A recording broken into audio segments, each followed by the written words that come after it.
Dear students, मैं class 12 board examination के लिए कुछ इम्पोर्टेंट MCQs ले आया हूँ। पहला जो MCQ है वो कहता है the structure of A compound made of elements A and B is crystallized. The atom A is situated at the corner and atom B is situated at the center of each face of the cube. What is the formula of the compound? तो इसमें formula क्या है compound का? चार option दिए हैं। Option A है AB3, option B है A3B, ऑप्शन सी है AB और ऑप्शन डी है AB2। तो इसमें दिया हुआ है कि आप आइटम में जो है कॉर्नर्स पर है, तो कॉर्नर्स पर अगर आइटम है तो उसका A है तो उसका इक्विवेलेंट 1 हो जाएगा, और आइटम B जो है सेंटर ऑफ ईच फेस पर है, तो एक फेस का जो इक्विवेलेंट होता है 1/2 होता है। तो यहाँ 6 फेसेस का इक्विवेलेंट हो जाएगा 3 एटम्स, यानी कि ए का इक्विवेलेंट 1 और बी का इक्विवेलेंट 3 हो गया। तो इसका करेक्ट आंसर होगा AB3। तो सही इसका आंसर है AB3। तो ऑप्शन ए सही है, AB3। अब अगला क्वेश्चन है which has the maximum boiling point at 1 atmosphere। इसमें ऑप्शन ए दिया हुआ है 0.1 m NaCl, ऑप्शन बी दिया हुआ 0.1 m BaCl2, ऑप्शन सी दिया हुआ 0.1 m सुक्रोज और ऑप्शन डी दिया हुआ 0.1 m ग्लूकोज। तो इसमें maximum number of ions BaCl2 देगा, ये 3 आयंस आपको देगा सॉल्यूशन में, और बाकी जो NaCl सिर्फ 2 आयन देगा। सुक्रोज जो कि कोवैलेंट कंपाउंड है और ग्लूकोज भी कोवैलेंट कंपाउंड है, तो ये आयोनाइज नहीं दे होगा सॉल्यूशन में। तो ये जो वांट ऑफ फैक्टर है वो किसका सबसे अधिक होगा? BaCl2 का।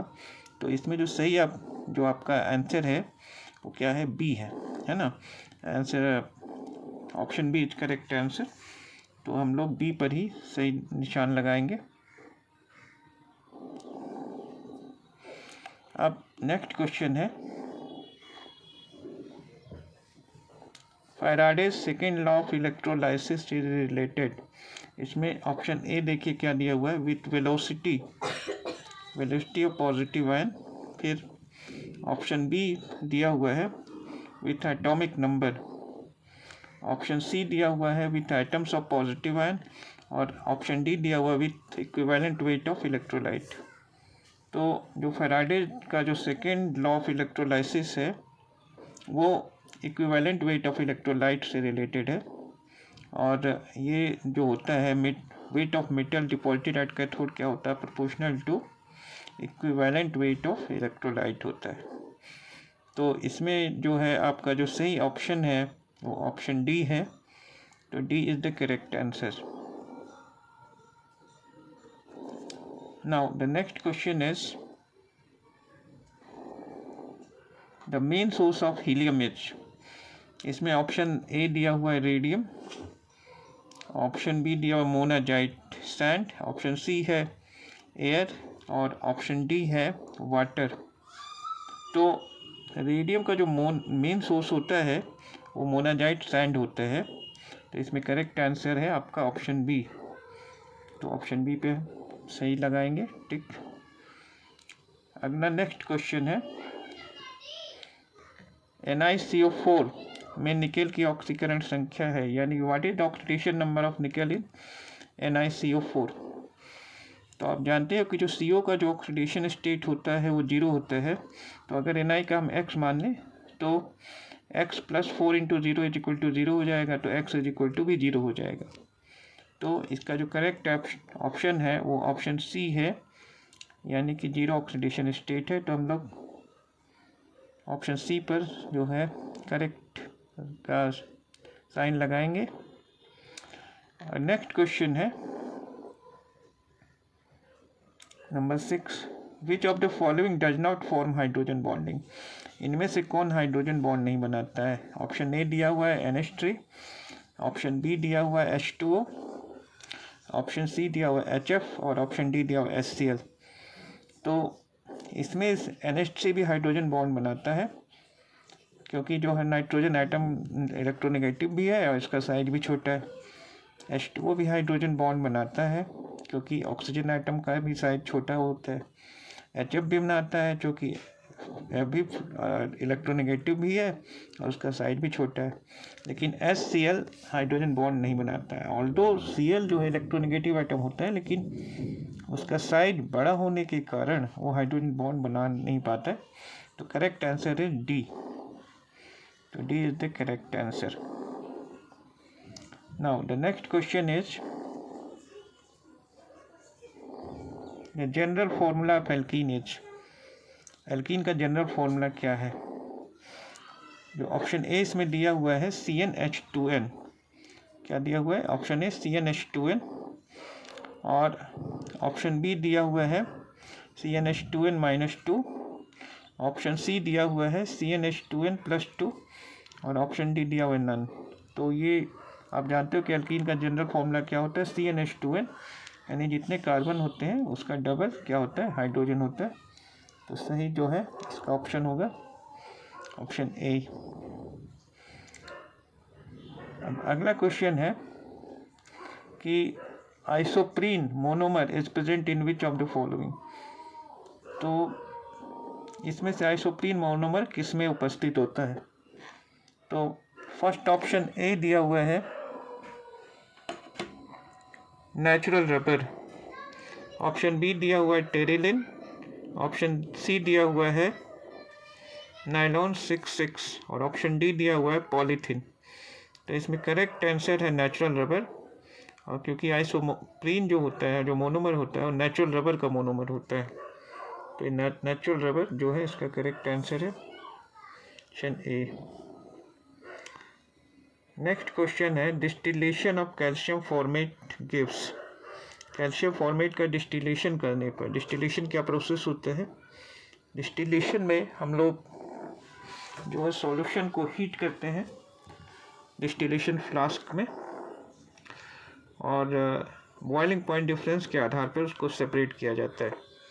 तो अगर कैल्शियम फॉर्मेट का डिस्टिलेशन हम लोग करें तो उससे हमें फॉर्मल्डिहाइड या SCHO मिलता है।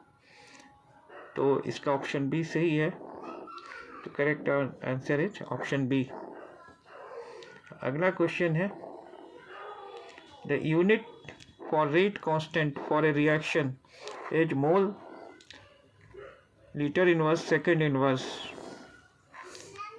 The order of reaction is, option A दिया हुआ है 0, ऑप्शन बी दिया हुआ है 1, ऑप्शन सी दिया हुआ है 2, ऑप्शन डी दिया हुआ है 3। तो अगर किसी रेट कांस्टेंट किसी रिएक्शन का मोल पर लीटर पर सेकंड है तो वो किस ऑर्डर का रिएक्शन होता है? 0 ऑर्डर का रिएक्शन होता है। क्योंकि फॉर 0 ऑर्डर रिएक्शन आप क्या जानते हो? For 0 order reaction dC/dt, dC/dt क्या होता है? फॉर 0 ऑर्डर रिएक्शन के लिए proportional to 0 power of the concentration of reactant. तो dC/dt का जो यूनिट होगा वही यूनिट हो जाएगा रेट कांस्टेंट। तो dC/dt का यूनिट क्या हो जाएगा? Mole litre inverse second inverse. तो इसलिए ऑप्शन ए सही है इसका 0 ऑर्डर रिएक्शन। नेक्स्ट क्वेश्चन है spontaneous cell reaction will occur when. Option A दिया हुआ है E is negative, option B दिया हुआ है G0 is negative, option C दिया हुआ है G0 is positive and option D दिया हुआ है नन ऑफ दीज। तो स्पॉन्टेनियस सेल रिएक्शन के लिए हमेशा जो होता है वो E0 पॉजिटिव होना चाहिए या G0 नेगेटिव होना चाहिए। तो डेल G0 नेगेटिव होना चाहिए। तो ऑप्शन बी इसका करेक्ट आंसर है, डेल G0 इज नेगेटिव। अब जो है नेक्स्ट क्वेश्चन है fog is the colloidal system of. ये जो कोहरा या फॉग होता है वो भी एक कोलाइडल सिस्टम होता है। वो क्या होता है? ए जिसका ऑप्शन है गैस इन लिक्विड, बी है liquid in gas, C solid in liquid है और डी है लिक्विड इन लिक्विड है। तो जो फॉग होता है वो जो कोलाइडल सिस्टम किसका होता है, गैस इन लिक्विड, या रादर ये बी ऑप्शन सही है, रादर ये लिक्विड इन गैस होता है, यानी कि वाटर ड्रॉपलेट्स जो होता है एयर में तैरते रहते हैं फॉग में। तो इसका ऑप्शन बी सही है, लिक्विड इन गैस। अब जो नेक्स्ट क्वेश्चन है, which one of this is diamagnetic, इनमें से डायामैग्नेटिक कौन है ना। ये डायामैग्नेटिक जो है क्या होता है, डायामैग्नेटिक कौन है। ओके, तो ये डायामैग्नेटिज्म क्या होता है, कैसे प्रोड्यूस होता है। तो मैग्नेटिज्म तभी प्रोड्यूस होगा जब अनपेयर्ड इलेक्ट्रॉन्स जो होंगे वो जीरो होंगे, कोई भी इलेक्ट्रॉन अनपेयर्ड नहीं होगा, सारे के सारे पेयर्ड होंगे, या फिर उस आयन में जो है इलेक्ट्रॉन्स का नंबर जो होगा वैलेंस शेल में जीरो होगा, है ना। तो अगर आप देखो इसमें, तो फर्स्ट ऑप्शन जो कोबाल्ट 2+ आयन है, सेकेंड Ni2+ आयन है, और थर्ड है Cu2+, और चौथा है Zn2+ आयन। तो इसमें जो है Zn2+ में सारे इलेक्ट्रॉन पेयर्ड है, इसके d ऑर्बिटल्स में सारे इलेक्ट्रॉन पेयर्ड हैं, तो दैट्स वाई ये डायामैग्नेटिक होगा। तो जो करेक्ट आंसर है कौन सा हो जाएगा, डी हो जाएगा, Zn2+ is the correct answer. Next question है, oxidation state of Fe in brown ring complex, जो है जो OS या ऑक्सीडेशन स्टेट है वो आयरन का, ब्राउन रिंग कॉम्प्लेक्स जो FeH2O5NoSO4, ये जो ब्राउन रिंग कॉम्प्लेक्स है उसमें क्या होगा। ऑप्शन ए दिया हुआ है +1, ऑप्शन 2 दिया हुआ है +2, ऑप्शन सी दिया हुआ है +3, और ऑप्शन डी दिया हुआ है +4। तो इसका जो करेक्ट आंसर है वो है +1। ये +1 स्टेट में पाया जाता है, तो +1 इज द करेक्ट आंसर। तो हम +1 पर टिक लगाएंगे।